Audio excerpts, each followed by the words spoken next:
You ready? Yeah. Go on then. You're such a prat. Oh, God. You buy him a present and you see what happens. Well, this is getting used. Yes, yeah, good. Thank you. Good to see you all. Thanks for tuning in. Episode 5, we're getting somewhere. You notice we're back to our normal setup. Obviously, last time out we had our desk with a guest, which was you like that? Yeah, what I did there? That's very good. We had Very the good. wonderful Richard Smalley. We had some really good feedback as well. So, and he touched on some more important things that we've probably skirted around in the past.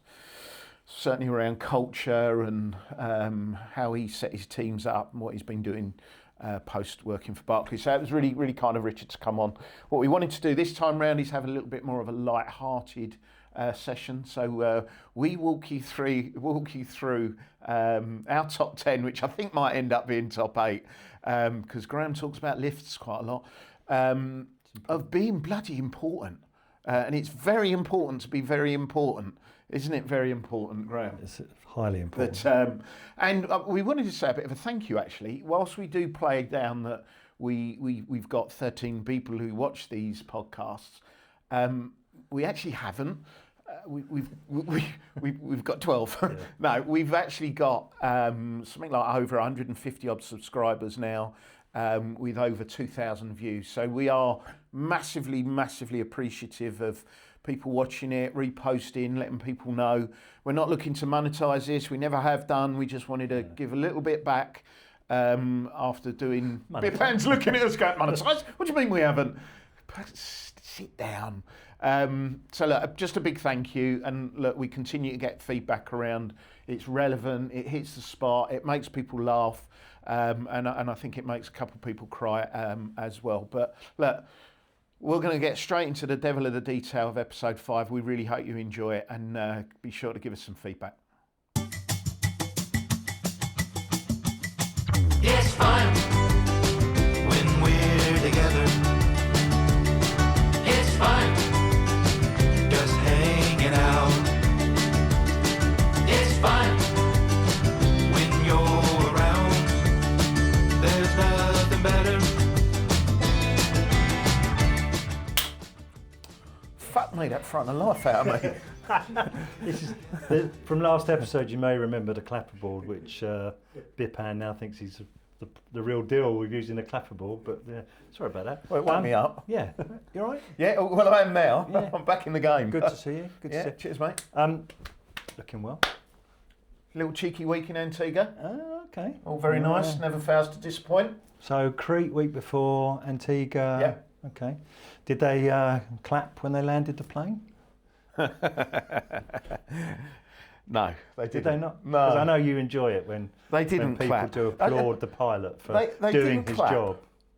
So we were fortunate enough to have enough Avios points to sit where you normally sit. Oh, okay. I can't afford that sort of that luxury, but because we got so many points, we anyway, it was nice.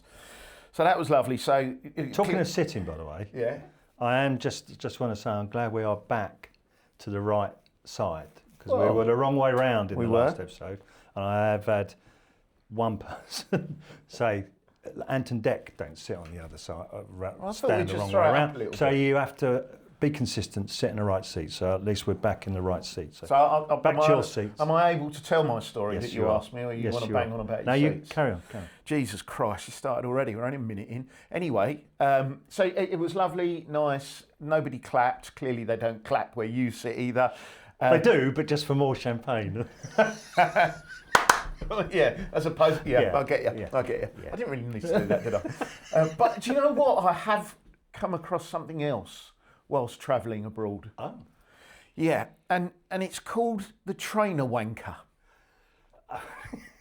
Well, okay. So I think I know to what you refer, but if you would like to explain why is it, and I'm sorry if anybody does this, but, we're going on holiday next week.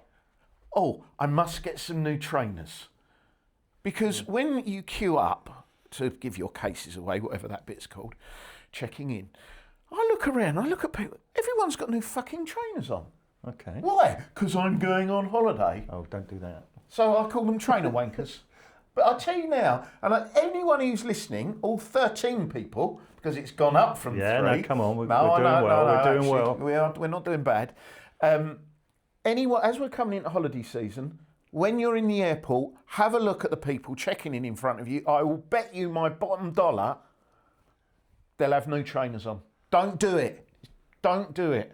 Okay. Don't be a trainer wanker. I won't be, because I wouldn't. They're nice shorts. Yeah, they're nice. I know a bloke called Roy. Yeah, and they're very nice, bright trainers.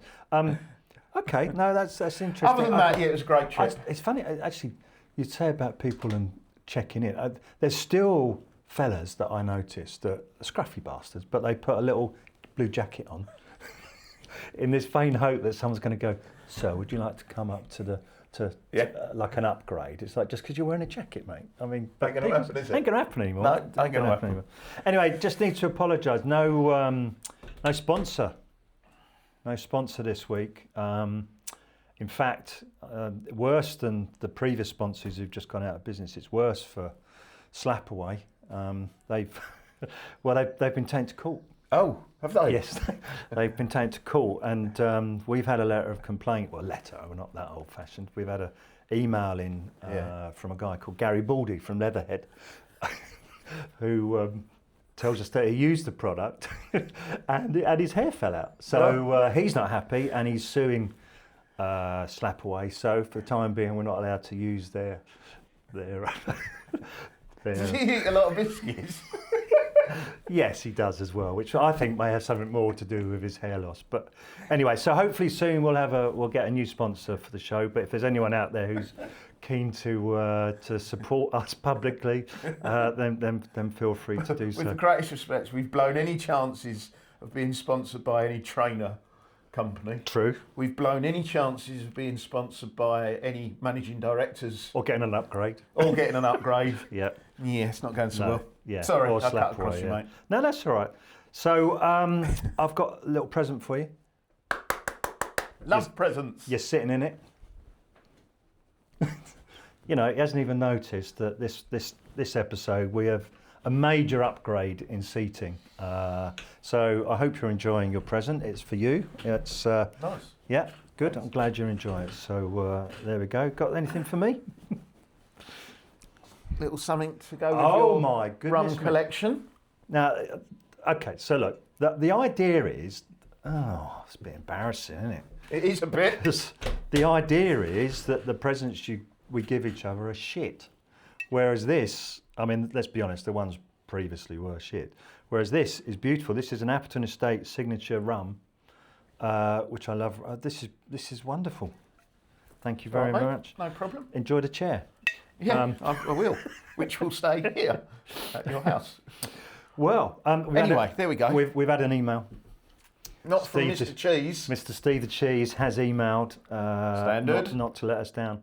And I'm going to read it. And it starts actually in a positive vein. Well, what can I say? A vast improvement in episode 4, he says, which... Because we had a guest. Exactly. The presence of a guest brought some quality, intelligence and actual entertainment to this, quote, show. However, Mr. Smalley struck Steve as a thoroughly decent bloke, and it's beyond me how he tolerated you two for so many years, which I think is a bit tough. Clearly the rest of the team were of a much higher calibre. Mr. Bipan, for example, which... That's not wrong. Yeah, not wrong. He's also given us a few observations from our last episode. Yeah. Firstly, none of us were fooled by your rather sad attempt to conceal a bottle of beer in the branded coffee cup. Do you need some help? That's to me. And it was hot. Okay. And I wasn't trying to hide it. It was just to kind of not clatter the desk. So that was all that. He's also mentioned about sitting on the wrong side. So, you know, And then I think I knew this would upset him. He said, quote from Mr. Terps, is Baby Bell in the book? And he points out, considering Baby Bell was created by Jules Bell in the Jura region of France in 1865, why the fuck would it appear in a book entitled British Cheese Directory? Okay. And it's a good question that he asks, but he has said that now he's ascertained that the cheese perception level is so low, he will not be providing any more quality products to the show. Having said that, he's got you a present. Oh, ta-da! So I may not have got you a particularly decent present. I've got a good idea what this I might think you've be. got a very good idea, but actually a delivery this morning Yes, for the for Nothing the Box. attention of the Nothing Box. So there we are. Guess what it is? Yeah. Beautiful. Thank you very much. That's wonderful. There's something else in here as well.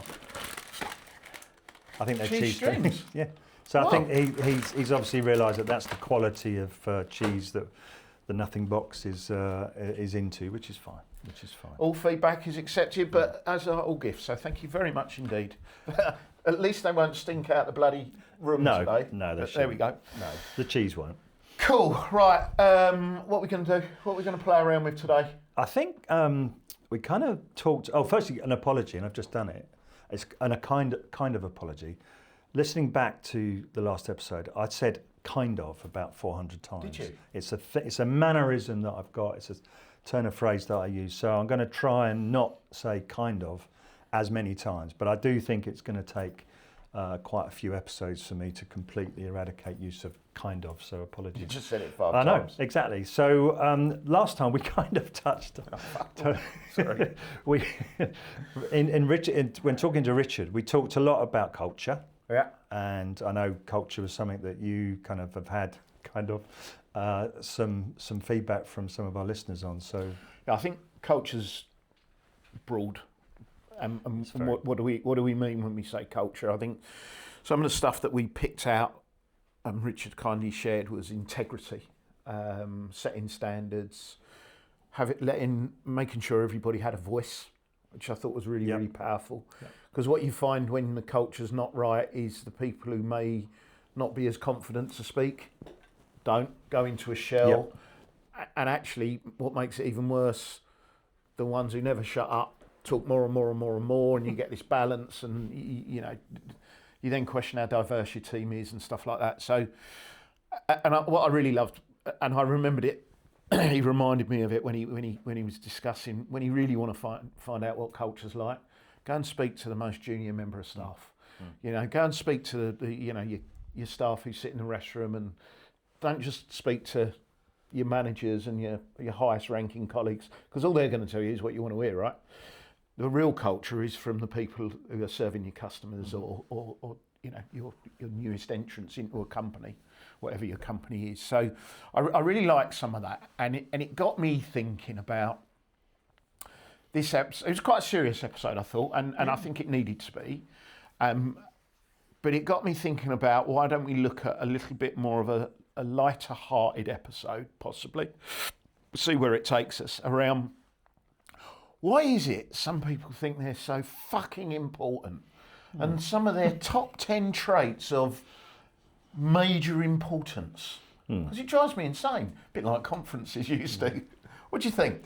yeah, I think Richard did, as you said, was great at talking about the unimportant people and how in the hierarchy, and I think hierarchies in big organisations are such a powerful thing, that they create behaviours in people that are not normal really sometimes, and obviously one way to get through a hierarchy is by being important. So I think there's something in there about that's why people feel the need to be important, as well as ego and status and all of that stuff. But I think the hierarchy kind of almost demands people to be important, and it was really interesting. I'm lucky enough to get invited to a lunch that I go to of ex-Lloyd's guys, and I'm going back in some cases 40 years. And the first time I went to this lunch, the people there were so senior compared to me when I was working. They were like, one down from the board, and even on the, so senior people who, when I was working, I would almost like be bowing down to, and so because they were so far higher up that hierarchy, and it would have made me behave in a way that wasn't natural, or was whatever it was. I kind of bowed down to their importance. And then you turn up at this lunch, and obviously they're no longer at work. I'm no longer at work, and they're just some fucking old blokes sitting You're on a level table. playing field, aren't you? Yeah, there's no hierarchy at a lunch of retired people. They're just blokes, and about two ladies, you know. And all of a sudden, it struck me that the hierarchy is either it's something we imagine and react to it in our own way, or it's a real thing and it does drive behaviour. And I said this to one of the guys I used to work with, and a really good guy that I used to work with, not a knob, but a really good bloke that I worked for. Not a knob. And I said, I'm fascinated by this hierarchy thing. He said, oh, I don't think there's a hierarchy. He said, for example, when I was senior in charge of all of this back in the day, I was fine with that. And when I was head of a zillion of this, I was important, And it's like, but Steve, you've just answered my question by giving me job titles of how important you were. So clearly, even though you're saying it wasn't a thing, it is a thing. So I do think hierarchy, maybe this is a topic we'll talk more about in due course because of the behaviour it drives. But certainly being important is a way of getting through that hierarchy. Definitely. So, Just on hierarchy, one of the things that I used to do as a leader, I always used to say hierarchy means fuck all to me, right? It bloody existed above us, right? And when you say means fuck all, do you mean you didn't? For me personally, with my team, Oh right, my peers, doesn't matter if you're an 18-year-old new entrant done day one, or if you've done 40 years and you're a director. Hierarchy, for me, with my teams, it meant fuck all until it needed to. And what I mean by that is, if the shit had really hit the fan, and we had a massive complaint, or there was a big issue, or COVID, or something like that, that's when you step up. That's when, for me, a leader needs to step up and earn their spurs. Yeah. Other than that, we're all equal. Everyone has a voice. But look, that's just my. But it's humble always view. there, right? And even if you don't necessarily use it or leverage it, it's still there, and it's in people's minds. It's still Yes. there. Pecking order. I come from a world, and there'll be many people out. My first manager I called Sir, right? Yeah. So it's been there. And look, as I say, this is a topic that I think we should give some time to separately. But so, should we go through this list that we've come up with on I think, as I say, you described it as the top 10 things to do to make you fucking important. And I'm going to start the first one. Go for it. And the first one is, if ever you're asked how you doing, the answer is always busy. Yeah. You have to, whatever it is, you have to be busy. You can't just say, well, actually, because I've done everything right first time, I've actually not got a lot on at the moment. So I'm being really quite reflective about things and thinking of the strategy. You have to say busy, and the place where for me it always happened was in the lift. And having worked in Canary Wharf, 31 floors, that's where every time, how are you? Busy. Yeah, how are you? Always busy. And there's this thing of busy fool, isn't there? Yep. That if you're forever running around being busy. But so I think being busy is one of the first things that justifies your existence and makes you important. Just on the topic of lifts in Canary Wharf. Firstly, there's a separate lift. There is. In Barclays in Canary Wharf for important people. I mean, there is hierarchy within the lift, so you can get a separate lift, which kind of does something. I don't know. It must be like the Great Glass Elevator or something in Willy Wonka. It only goes to certain floors. Yeah, it just zooms. Yes, I can't believe what you just called it. So it just zooms up to the 31st. It's such a div, isn't it? To the 31st floor is some kind of. Yeah. Okay. Yeah, because I didn't know that, did I? Right. So anyway, they've got a special. James and the Giant Peach. No, the Great Glass Elevator, not the Giant Peach. It's I know, but the analogy works for an elevator, not for a peach. It's obvious. Yeah, Bips, how long did this one take? An the hour and a half. The other thing, this has got nothing to do with being important. It's just a bit of fun. By the way, the top 10 might become the top 5. Well, if we have to cut it short, then we can. But I don't know if you remember, you probably do, but when you were probably only got called up to 1CP when you're on disciplinary or something, but there was like a foyer with like 6 lifts. Yeah. And more latterly, people used to like stand back from the lifts and wait for the first one to open. Right. And I used to say, bugger that. And I used to go and just stand in front of one. literally just wait till one had gone and then just go and stand in front of one Right. whilst everyone else was. So I'll be literally there on my own, standing like that. Now, one's just gone, so the chances are, well, I've got a 1 in 5 chance that the next one arrives will be the one in front that I'm standing in. So when I was wrong, people didn't take any notice. They just shuffled in to the other ones and I just used to walk over. When I was right, people just go, "How do you know? How did he know that? It's magic. This bloke knows." And I just used to smile at people and just walk in, and as they all shuffled in. Anyway, I thought it was funny. So number 9, Terps, over to you. I think, even though we're out of. I'm not sure I'm going to get over that. If I'm brutally Well, I honest. used to enjoy it. Only because of the fact that I was so bored at work. I worked in Yeah. compliance. Remember, it used to cheer me up. So there you go. So episode 5 is all about lifts. What Graham didn't know is you just had to put your number floor that you were going to, and it would direct you to the next available lift going to that floor. No, that was before that. Anyway, This is old days. I suppose it was a bit for me, the importance of bosses, some who I work with, that if I was doing a little bit of work for them, you know, that whole good for your profile crap, that if it went really, really well, I'd be invited onto a call or whatever it would be, and I'd hear the individual, whoever it would be at that time, going, I, and really pinning their name to a bit of work. Well, I'd be sitting there going, hold on a minute. What do you mean I? I've done all this donkey work in the background, provided you with all the information on the deck, and it's I. The minute they get challenged that something's not quite right about it, guess what? They. Exactly. Well, yeah, they. I'll have to feed that back to the team, right? I'm not going to use the actual example, but I worked on a massive bit of work once, and it flipping out. It tired me. And for those of you who remember me in Barclays, you'll know what I'm talking about, but I'm not going to name it completely. But literally, when everything was going well. Is it accepted in many more places than others? Oh my God, used to drive. But that whole importance thing, yeah? Look at me schmoozing to my boss's boss with this is what I've done, and when it goes wrong, chuck them on the bus straight away, on it, under it. But anyway, it is what it is. I'm still scarred by the lift, if I'm brutally honest. Okay, well, I've got, I kind of linked to that. I think the next couple of similars. Go for it.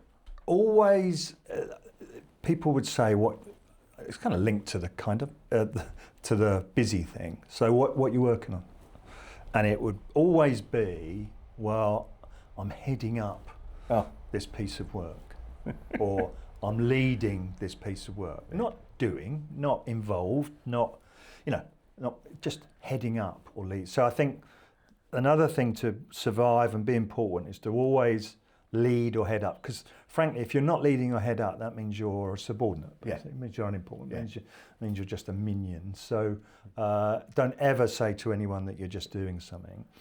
And linked to that as well is, if you really want to be important, is only ever do a piece of work that requires a non-disclosure agreement.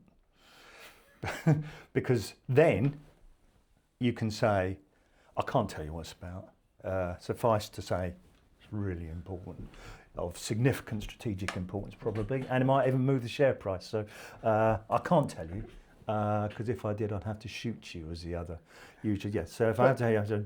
But then what they would do, partway through the meeting, Don't tell anyone. I'm going to tell you a little bit, but don't tell anyone. Oh, we're being invited into your important fucking world, are we? Yeah. Oh, we're so gracious. What have we got next? I was going to talk about projects. I thought I just had. Huh? I thought I just had. Yeah, you sort of did, but that was when you're NDA'd and, you know, how you were leading up and stuff like that. I think it's what projects you latch yourself onto, which, again, this whole importance bit. So I don't know what all organisations everyone works for. Obviously, we pin everything back to the bank doing what we did. But we were measured, weren't we, every year? We had a performance bloody conversation. That was a load of shit anyway. But anyway, Yeah, he's still 6 foot. yeah. So you'd have an end of year discussion. I'm sure everyone has that in some shape or form. And it wasn't just about what you did for your day job. It was what you did over and above and what you did extra. Yeah. And what I found, and it used to really grate me over the last my final few years, is people used to latch themselves onto a project which would have the highest profile, but not necessarily believe in it. Okay, yeah. Right? Yeah. Now that for me is just fake, completely fake and fraudulent, because they're only doing it to tick a box for their own end of year review, which is obviously linked to bonus and this, that, and the other. And I remember, and I did this. Right? I put my hands up. I did it about 3-4 years ago. I kind of latched onto the sustainability project. Why? Because it was the next big thing, you know. Most companies, I always remember my mate who's got a building firm. You know, they used to go and quote if it was the cheapest job and good quality, they'd get the job. He said now they go and they've got to go through their D&I agenda, and he said now we've got to tell them about our sustainability package. And he said we missed out on a job because all our vans aren't electric. So look, we all know about sustainability and the momentum it's got. And I thought, do you know what, I'm going to jump on this because of the momentum. And I got partway through the year and I thought to myself, I don't believe in this. I'm doing it for the wrong reasons. So I did step away. We got a new CEO, MD, whoever it was, not my boss's boss, a couple of years later, who, I'm not saying they didn't give a shit about it, but it wasn't high on their priority. So guess what? It wasn't high on anyone else's. And I just, that whole importance bit about latching yourself to something, I get on one hand if you truly believe in it yourself, but I don't get it if you're doing it purely because of the reasons I've explained, you know? No, I agree. Yeah. Where's your own self-credibility? Anyway, that's just a personal view. And I think the opposite is true in being important, which is don't obviously get involved in the good stuff, but whatever you do, don't ever get involved in anything that's got a risk of failing. Exactly. Because, you know, that is not what important people do. So, you know, and as you said, bail out if you are involved, but at the beginning, you know, you've got to back the right horse, right? So do not get involved in anything that's got any risk of not going brilliantly or being seen to go brilliantly. I think what we've got, I know a good one, yeah, sorry. Never be afraid, if you're important, to steal other people's good ideas. I think nothing better than letting someone slave away, like you say, you know, come up with a really good new way of doing something or a creative kind of again. And then wait until it's developed to a point where it's the grunt work's been done and then nick it. And then grab hold of it and then go on a call with a load of important people and say, I've got this great idea that I think you're going to love. That's happened to you, hasn't it? It has happened. Yeah, you can tell I'm a little bit. It has happened to me, and I won't bore people with what it was, but that has happened to me, and I will never forget sitting on this conference or video call, whatever it was. Were you actually on it when it was being landed by someone else? Yeah. Yeah, I was like, oh my fucking God. You know, this sounds familiar. And literally someone had taken the stuff that I'd developed, sent to them, worked with, and they were presenting it as their own. And the person doesn't work for the bank anymore, but there you go, it happens. It does. If you want to be important, be happy to freely steal other people's good work. Obviously, don't nick anything if it's not good. You want to talk about emails, I think? Yeah, so I've found over the years that some people are so important, and I'm pleased for them. So important that they won't respond to your email because, and it might be just me being a personal thing that I'm just so irrelevant in their life. Or it could be someone we know who can't actually use a laptop. But it ain't that. But he's doing all right, by the way. Sent me a nice message the other day. But seriously, Love you. You would have gone through this, Graham. You're, I don't know, you're doing a bit of work, you're on something, you're responding, doing whatever, but you send an email up to someone who's very important, very, very important, and they don't fucking well respond to you. Now, I think that's just bloody out and out rude, right? So I've got a little tip, and I used to do this because it used to piss me off so much. I think, oh, do you know what? I've sent you like a message over the phone, or I've sent you an email, and I still haven't a response. So do you know what you do? You send it to them, and you copy in their boss. Within 5 minutes, you will get a fucking response. And again, does that come back to culture setting? Of course it bloody does. Well, it's the hierarchy. It's the hierarchy. And it's the fact that there's now more important to an important person than someone who's more important. And they're very important. Easy for me to say. But just think about not just us who do that. Can you imagine? And look, and I do know that important people get a lot of important emails. But I'll tell you what, if you get an email from somebody who may have joined the company for a week and wants to give a bit of feedback, that will leave a lasting impression if you don't respond. Yeah. Look, and I know it's difficult to respond to everybody, but yeah, don't be too important. You're so important that you can't respond to people. You know, or even have a strategy, or that you've got somebody who can do it for you. Your PA can, go through. So yeah, that was just one what pissed me off. Being so important that you can't respond to an email or a message. Okay. Goodness gracious me! I'm beginning to feel a bit lifty. Yeah, lifty. I need to elevate you to the next one, which I is like what you did. You like what I did there, kind of.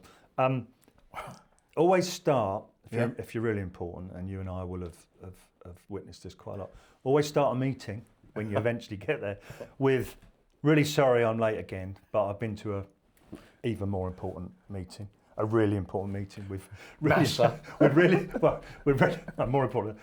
important people. So the fact that you unimportant people have been sitting here on the phone for half an hour waiting for me is irrelevant, because I've been to the most important meeting, a meeting that's more important than you will ever go to. So I'm going to, and then we're just in awe, aren't we? Just in total awe of how strategic the person is and how important they are. I've got an admission. Go on. You talking this out, I think I've done it. Wow, cringy.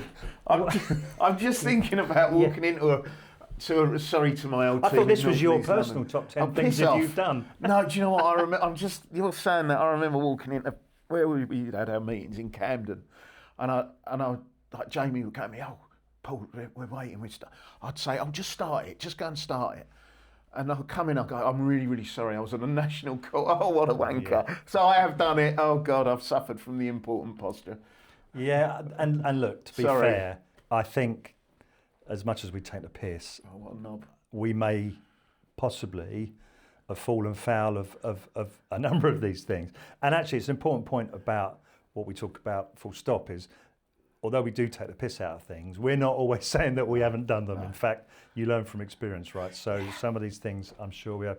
And actually, maybe the last one on our list is true for you as well. Is what me? Well, no, us. Right. And I know it is for some others. The most important thing about being important, or the easiest way to be important, is to have a really important job title. Oh, yes. That is the one that ultimately shows you, the business, the people that work for you, your mum, exactly how important you are. And I remember my mum, and if you can get it on a business card, then wow. I remember once I had a job in compliance. I think the title was something like director or head of compliance oversight and strategy implementation. Wow. My business card was about that long. My mum's fridge wasn't big enough to put it on, you know. So job titles are important, and I think there's some important things within job titles. Firstly, your job title needs to clearly demonstrate to less important people how massive your patch is. You know, how important you are. How important you are. It's a true story. I remember at Lloyd's, I worked for a guy, and he was clearly senior, and he was a guest at some course we were on or something, and I leant over to him and I said something like, "Oh, so you know, what's your patch? You know, kind of there." And he looked at me and went, "The Northern Hemisphere." and apart from what dick. I thought, okay, yeah, that's kind of great. It sounds a bit more grand than Harrow and Edgware, doesn't it? Yeah, the Northern Hemisphere. Well, I remember an ex-boss who went off to do something else. It wasn't area. It wasn't national. It was global. Global. Yeah, global shows real importance. Yeah, I am in charge of the globe. Well, yeah. Very good. Is it fucking round? And crack on and enjoy yourself. But I think it adds intrigue, doesn't it? It doesn't. No, it doesn't. It doesn't. I'll tell you what it does, because we're getting a little bit wrapped up in an internal kind of conversation when you externally. So when we're away and I speak to somebody, look, I was away obviously last week. Oh, he hadn't mentioned it. What do you do for a living? And I can't. Oh, this is an interesting question, which we'll come on to. I can't be bothered to tell other people I've retired because that's just another story. So I just go, oh yeah, I work in a bank. I'm an area manager.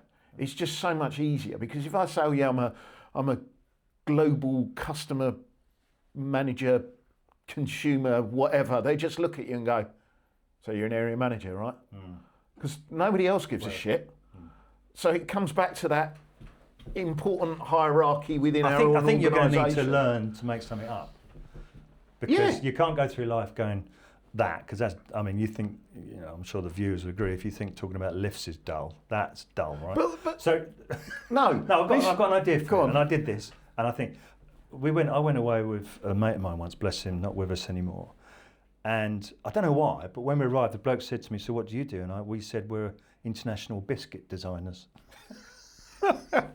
And the bloke looked at us, what? I said, yeah, we design biscuits internationally, globally. So just to kind of show how important. And he said, well, at the moment, we're working on the font on the Bourbon, just to see whether it could do with a refresh. And spent a whole weekend in this pub. This bloke actually, we got invited to the kitchens.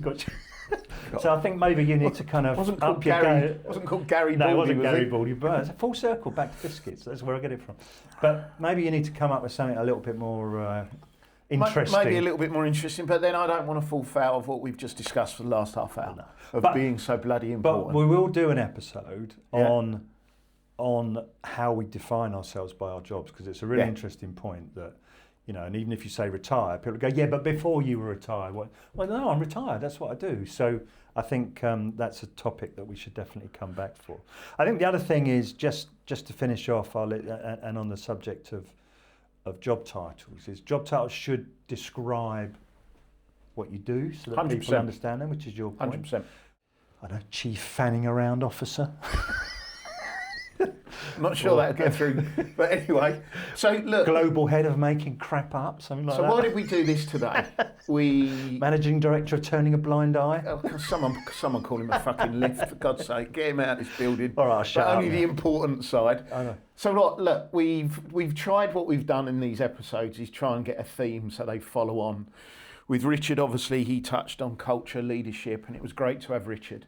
But we then wanted to have a little bit of a lighter-hearted episode, although weaving in a little bit of culture along the way around hierarchy and importance. But we'll get back to our serious selves, I think, next episode where... Oh, we're finished? Is that we'll what touch on... Yeah, I'm trying to... This is you trying to finish? Yeah, it's me trying to finish because we've been banging on for over half an hour. Okay, okay, fair point. So is that all right with you, Graham, that we draw stumps on this one? Yeah, I've got more. But, yeah, you got more? I've got more, but I appreciate, as you say... You blew it on the lift, if I'm honest.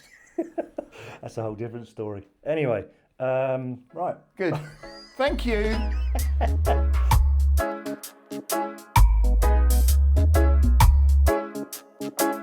When you're ready, Terps. No, you crack on. Yeah, he's going to... Yeah. Well, I hope you enjoyed it. Yeah, very good. Very good. We hope you enjoyed the show. It's a sign of not being important. Yeah, it was. We had a laugh doing it, so I hope you enjoy watching it. Thank you to those of you. I know there's a couple of people out there who've emailed in at Panners and Terps at insidethenothingbox.com. Thank you. If we haven't got back to you by the time the show comes out, then apologies, but we definitely will do. You're not, like as per the show, we're not that important that we don't reply to emails. We promise you that we will. If I can mention our website, which is now fully up and running, so you can get us at www.obviouslyinsidethenothingbox.com. Fabulous work from Bipan as usual, and we're really pleased with the website. It's got all our episodes on there if anyone wants to go back over previous episodes. And it's got contact details on there as well. But also we put some content on there. We've got a mix of things that we've written, articles that we've written on some of the topics that we've covered, and also some links to some other external articles that we may have seen or read. out there that are also relevant to the topics that we've covered. So please do go and have a look and see what you think. And if you do, you can also click on the link to buy my book if you haven't already. Shameless. Shameless plug. So thank you again. Thanks to Bipan again for his great work. Try and not lose this one, Bips. We'll be back in a few weeks. I think our next episode is going to be around building engaged and great teams, building on from some of the topics we talked with Richard. So in the meantime, take care and we'll see you then. Stay safe, everyone.